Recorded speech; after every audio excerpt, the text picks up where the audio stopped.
করার লাগে আমি করব, আমার বাবা মারা আর টাকা দেবো না, তারপর আমি বাউল গান টিকায় রাখার চেষ্টা করবো ইনশাল্লাহ। ইনশাআল্লাহ। সবাই দোয়া করবেন। আমি বিরক্ত করলাম, আমার উপরে কেউ বাপের ভূতের গান জানে না, হে বাউলের সভাপতি, হে বলে করবো কেমনে দেশের উন্নতি। যে বাপ মা জন্ম দিছে সে বাপ মারে টিয়া দিত না, বাপ মার খোঁজ খবর লইতো না, বউ সন্তানের খোঁজ খবর লইতো না।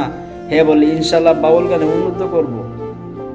কথাগুলা যদিও একটু কঠোর হয়ে যায়, ক্ষমা দৃষ্টিতে দেখবেন। যে সন্তান বাপ মাকে খাবার দিবে না, বাপ মার খোঁজ খবর নেবে না, সে কেমনে বাউলে উন্নত হবে? বাউলে উন্নত হইলেই কি লাগবে?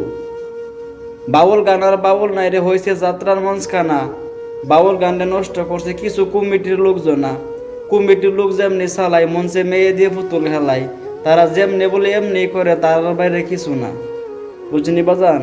এখন গায়ে যৌবন যার, যুদ্ধ যাওয়া শ্রেষ্ঠ সময় তার। টাকাওয়ালা হেলছে হেলা এই নারঙ্গের বাজারে, কত কিছু করতেছে তারা টাকার জোরে।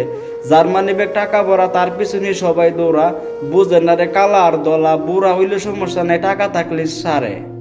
So you everything always now.